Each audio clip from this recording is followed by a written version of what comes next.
Hello, I'm Chris Carter. This is the Locked On Steelers podcast. Today, we're going to talk about the defense. We've been doing a lot of talking about the offense. Chris, we can't talk about the defense.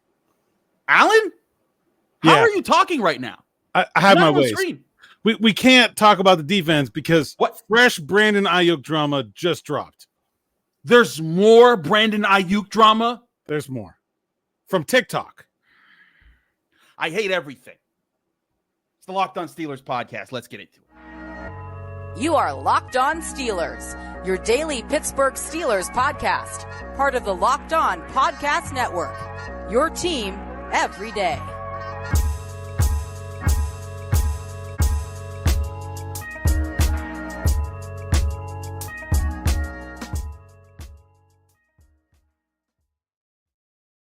Hello, this is the Locked On Steelers podcast. I'm your host, Chris Carter, bringing you your daily dose of all things in the Pittsburgh Steelers. As always, you can find the show on your favorite podcasting apps and on YouTube. Like this video if you enjoyed. Subscribe to this YouTube channel to get all of your daily Monday through Friday episodes, as well as our bonus content. We thank you for making us your first listen every day because we're your team every day. And today's episode is brought to you by FanDuel Sportsbook, the number one sportsbook in America. Make every moment more. Right now, new customers get $200 back in bonus bets with any winning $5 bet. That's $200 back in bonus bets with any $5 bet.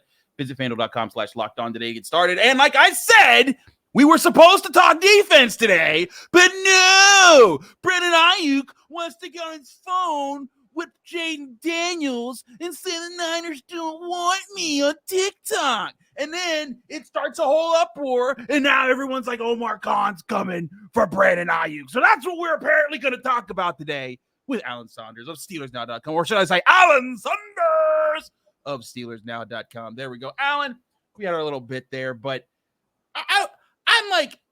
I'm not surprised by most things, but I'm just like, sheesh, like, can the NFL stay out of the spotlight for 5 seconds? Apparently not.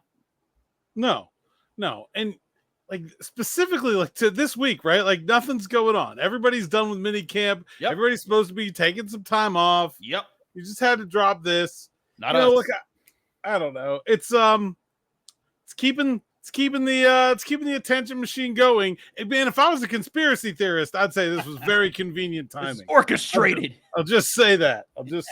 He's doing the league a solid by putting that TikTok out with Jaden Daniels. Which why is he FaceTiming Jaden Daniels anyway? Would anybody get to the bottom of that piece of the story? I was trying to figure that out too, because I'm like, they didn't play together in college. Like, that was extremely random. I mean, I have no idea what's going on there unless Jaden Daniels is trying to recruit him. I don't know what's going on there, Alan. But bottom line, Brandon Aiyuk, on TikTok released this video that's now gone viral, and it's just him saying, they don't want me, man. They don't want me there. And so everyone's wondering, okay, well, where's he going to go? And of course, this just reopens the whole will the Steelers go and get him situation.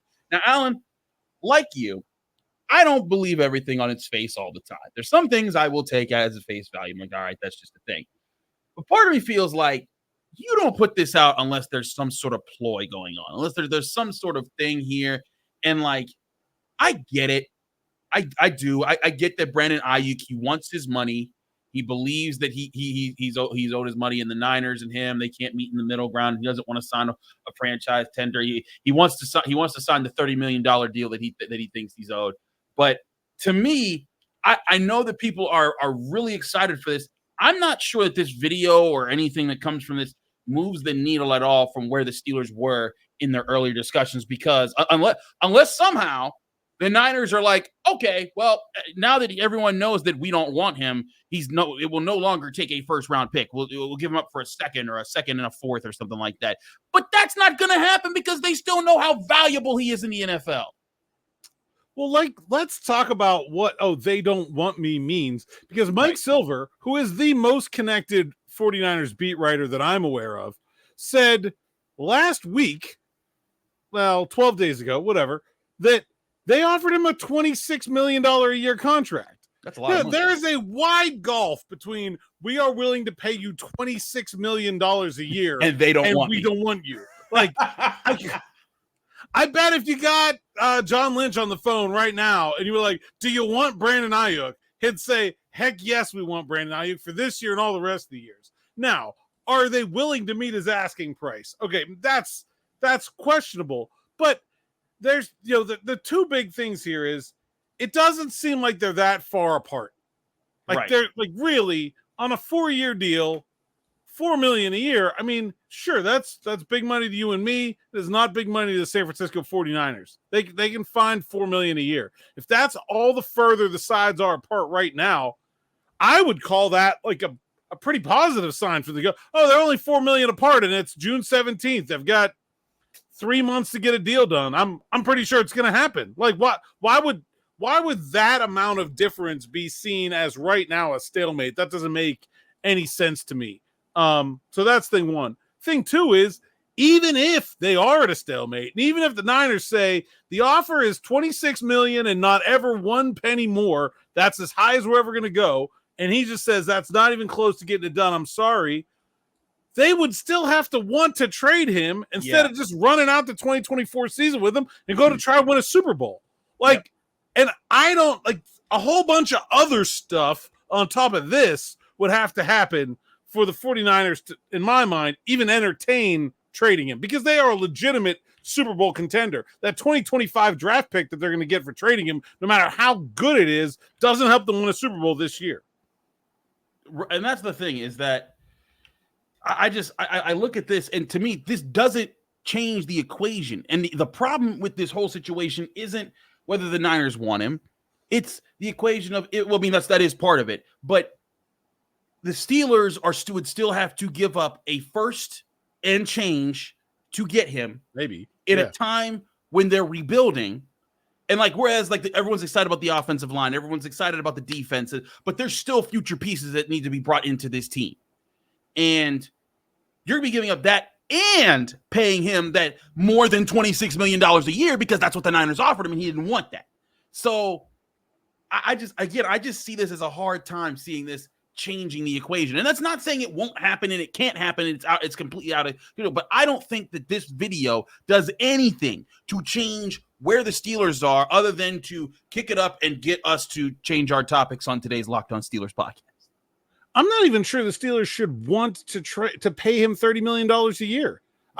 If the 49ers, who have another good wide receiver but have no security at their future quarterback position right now, if they don't want to pay him $30 million a year, and by the way, they have the best passing offense in the league.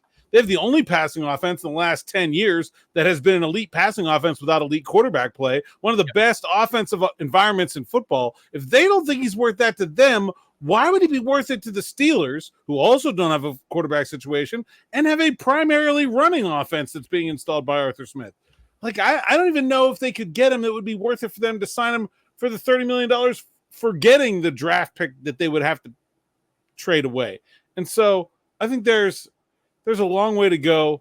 But if you are a Steelers fan that is that wants them to get Brandon Aiyuk, and you're hopeful this happens, I think the one thing you can take away from this video is that he seems legitimately disappointed and frustrated in the process. Now, it's a 1-minute video on TikTok, so I don't know how much psychology you can do from that, but like, it seemed like the mood was down from his standpoint. And the way that he leaves San Francisco is he gets frustrated and insolent and starts to say, okay, well, if you don't want me, then I'm not going to show up, and I'm not going to do the things you want me to do. I'm not going to be a team player. I'm going to start to be a problem. If those are those are the things that have to happen in my eyes for the 49ers to become motivated sellers. And so if you want to take something away from this video, I think that maybe that's the one thing you could take, is that he seems frustrated. Whether he should be or not is very much up for debate.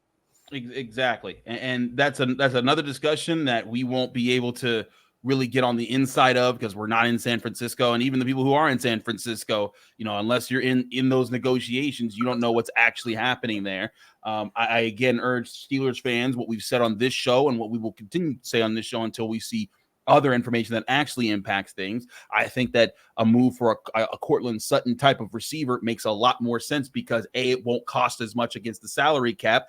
B, you won't be committed to them as long-term. And C, they won't cost as much in draft capital in a time when the Steelers need their draft picks. So I think all of that adds up to don't need to make this move right now. And that this video, as funny as it was, as crazy as it was, that it kicked up everything on a Monday, to me, it does not move my needle in the least. But what will move the Steelers offense needle more between some of the backup players? If you're looking at on the screen on YouTube, Darnell Washington, Calvin Austin, and Cordarrelle Patterson, 3 players who I think have potential to make a step up this year in the Steelers offense. I want to get Alan's thoughts next on how the impact of that and a lot more here on the Locked On Steelers podcast. I'm your host, Chris Carter. Stick with us. We'll be right back.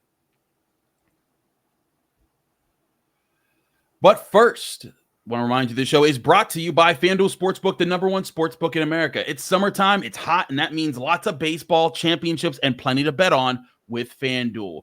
The NBA Finals may or may not be over because we're recording during the Game 5 of the NBA Finals, but you can still bet on everything, whether the NBA Finals are still going or the Stanley Cup Finals, or you could bet on Major League Baseball or the WNBA. All those things can be bet on FanDuel Sportsbook, the #1 sportsbook in America. And right now, new customers get $200 back in bonus bets with any winning $5 bet or more. That's $200 that you can use on everything from the NBA Finals MVP to who's going to hit the next one out of the park in your next favorite baseball team's game. Just visit FanDuel.com/lockedon and add a big win to your summer bucket list. That's FanDuel.com/lockedon for new customers to get $200 back in bonus bets if your first bet of $5 or more wins. And that's from FanDuel, America's #1 sportsbook.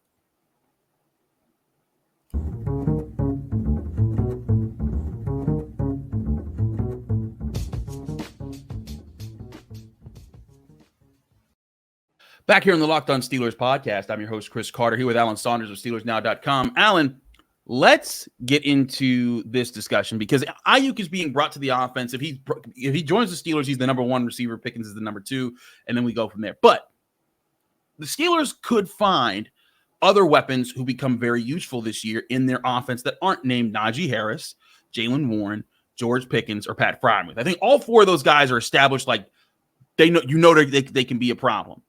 But there are 3 guys, one new, 2 who've been here at least a year or 2, who I think could become significant contributors in unique ways.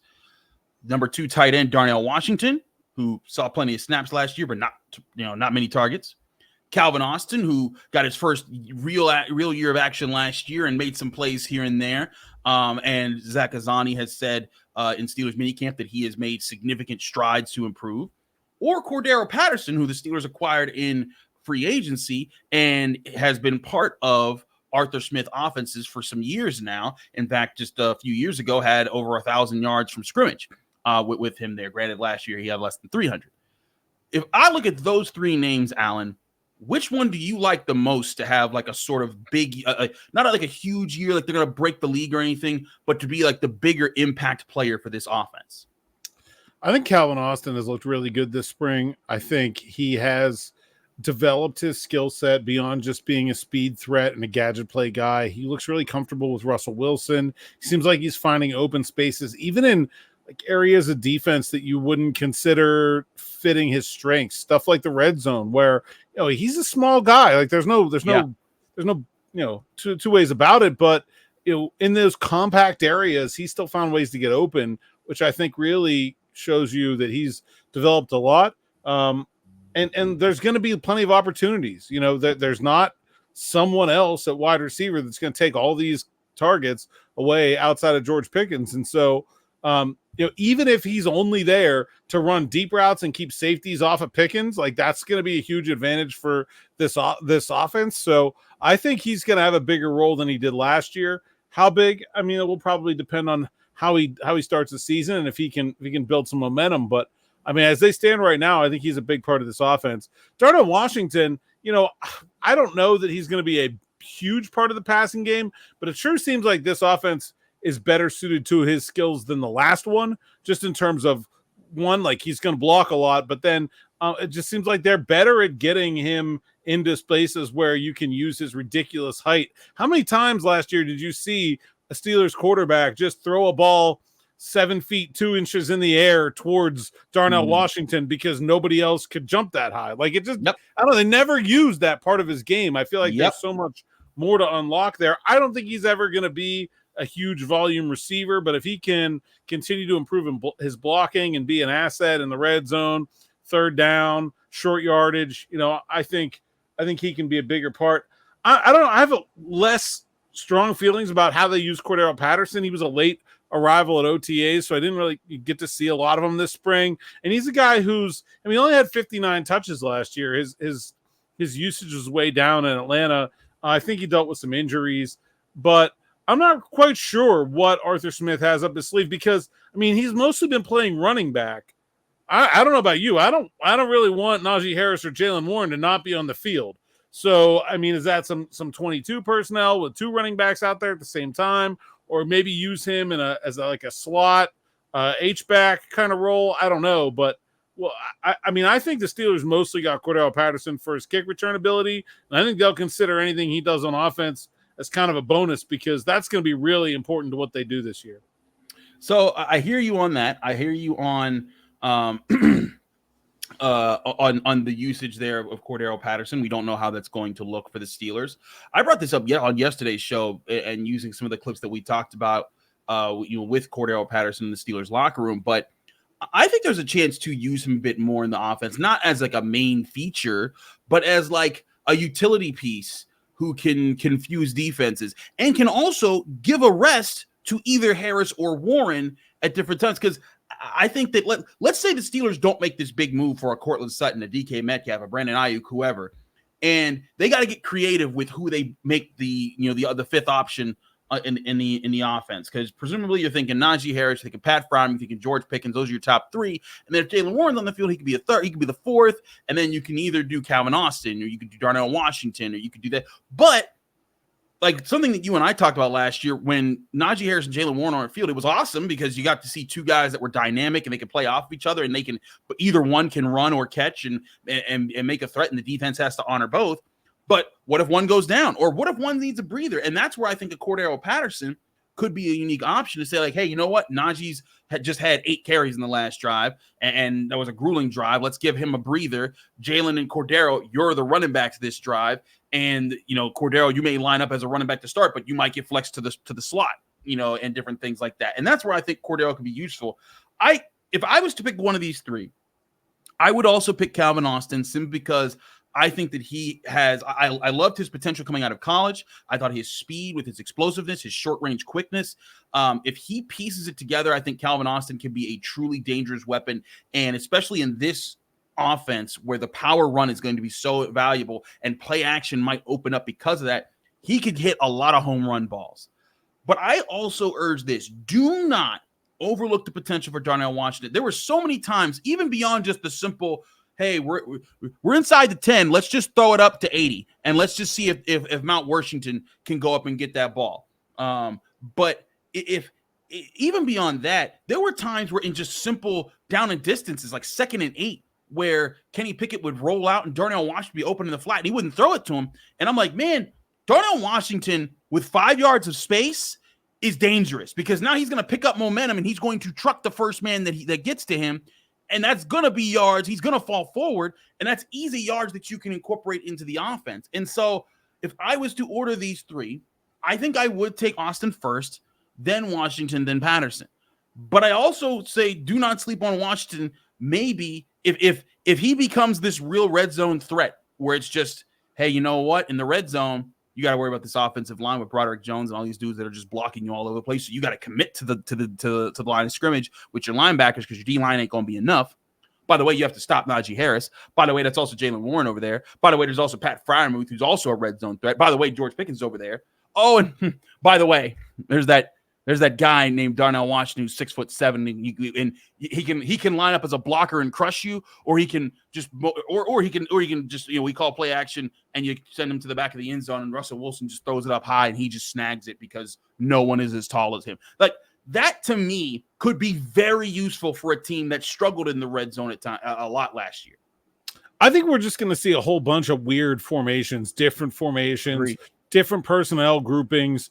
And so I think there's going to be, I think the idea in my mind of guys like Patterson and also Connor Hayward, who's someone that I think fits in this role too, is like, just because he's on the field, so when the way the defense works is you got somebody, some quality control coach or whatever, his job is sit there with binoculars and tell everybody what personnel grouping the offense is in so that the defensive coordinator can call his grouping to match, right? And so when you could have Cordarrelle Patterson coming on the field, and you're like, oh, it's 2 running backs. Oh, wait, never mind. He's playing wide receiver.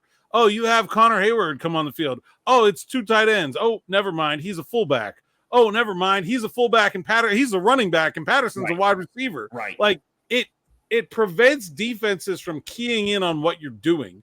And I don't think that those guys necessarily have to have a big role in terms of touches to have a big impact in the offense because of that. I agree. I think that there's still a lot of things that can be done with this offense. I still think there is a lot of different lineups that can be created, and that can be where not needing a superstar wide receiver to add to this group could play, because I do think that the Steelers could be in a position where they have so much diversity in this offense and how they get it done, that you see them say like, hey, you know what? Don't need that other number 2 receiver. How about a number 2 running back or a number 2 tight end to work in there, and still have a Calvin Austin out there, but not having to lean on him as much to be that number 2 wide receiver. That's why I don't, again, going back to the Brandon Aiyuk thing, I don't think that is some thing that's just waiting to happen. It's like, I don't feel nearly as sure about that happening as I did about Mike Tomlin getting a 3-year extension. Let me put it that way. Feel better about Courtland Sutton too. Yeah, exactly. Much, and I mentioned on mine, like someone like Traylon Burks, like to me that makes a lot more sense than the big swing and the huge price tag for Brandon Aiyuk. Absolutely. We want to talk a little bit more here about the other big news that came out around the NFL, and that was that Hard Knocks will return with their in-season programming, and that will include the Steelers this year and the entire AFC North. I want to talk with Alan about the impact of that next here on the Locked On Steelers podcast. Chris Carter, Alan Saunders, stick with us. We'll be right back.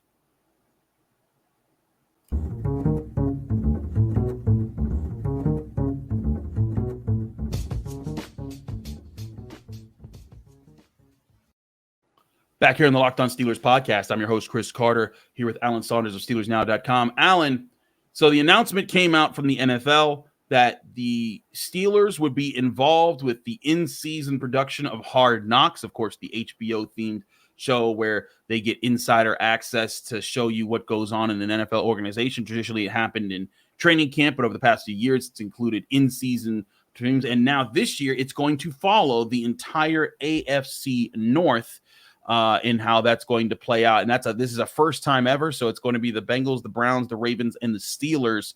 And it's supposed to start airing on December 3rd at 9 p.m. We were talking about, potential conspiracy theories with Brandon Aiyuk's video.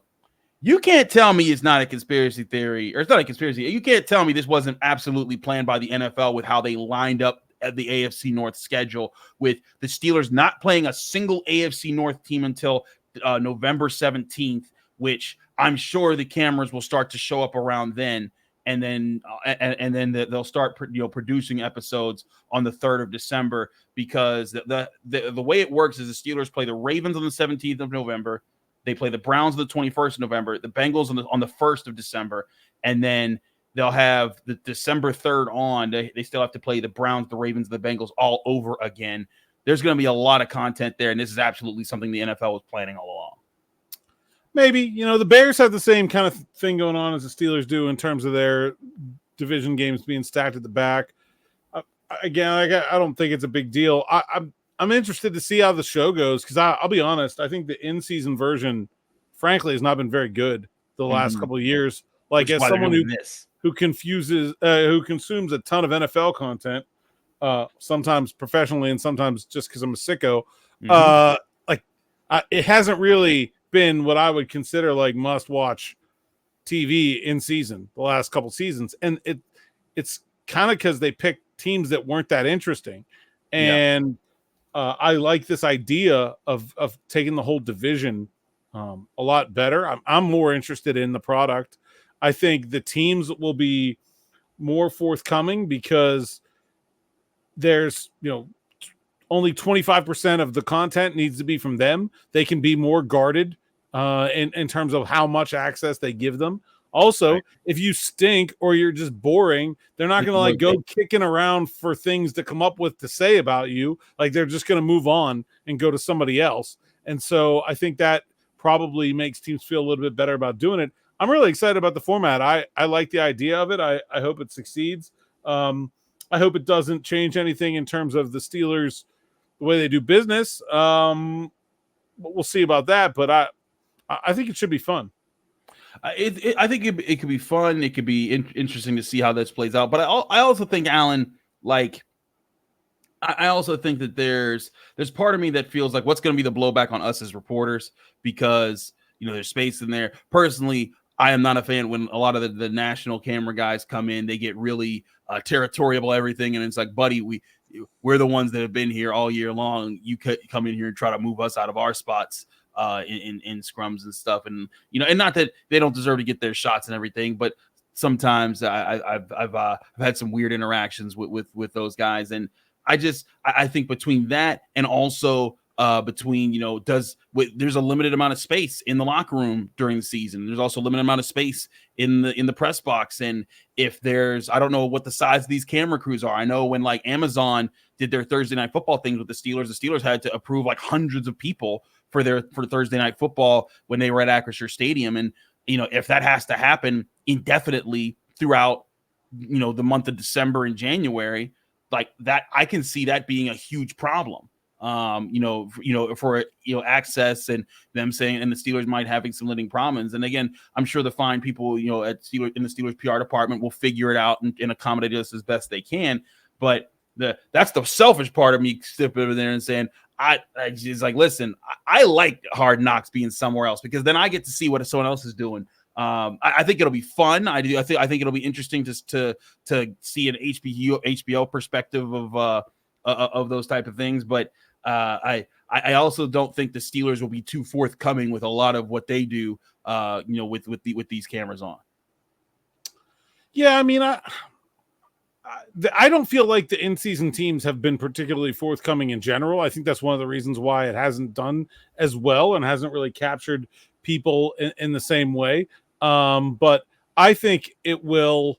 I think the fact that they can talk about the story of the race for the division in a way that gives it so much more material than the storyline of just one team.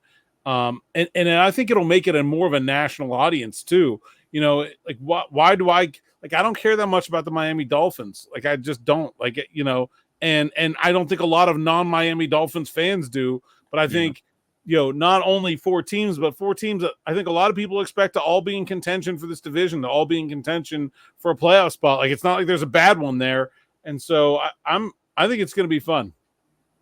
It'll be fun to see how it happens and how it comes out. And then, we still have time. There's still, to before all of this actually develops. And I think it'll be interesting that it'll come, late in the season. But certainly, I do like the idea of it being an entire division, because there will be a story there. There will be a team to follow, and most likely two teams to follow, maybe even three teams to follow in the AFC North. And it'll be interesting to see if the Steelers are one of them. How is that perceived? I remember some of like the good old 24/7 sports days of like when they were following the Caps and the Penguins series and the rivalry there, because I think that could be the most interesting part, is seeing players react, like when the Steelers and Ravens go at it, or the Steelers and Bengals go at it. You know what game is right in the middle of that stretch? Patrick Queen going back to Baltimore. That's going to be fun. That's going to be a lot of fun. Like, I'm really looking forward to some cameras following Patrick Queen around at M&T Bank Stadium and recording, and good thing it's on HBO, because regular TV might not be airing that. What's being said, but I'm really looking forward to getting some inside perspective on that.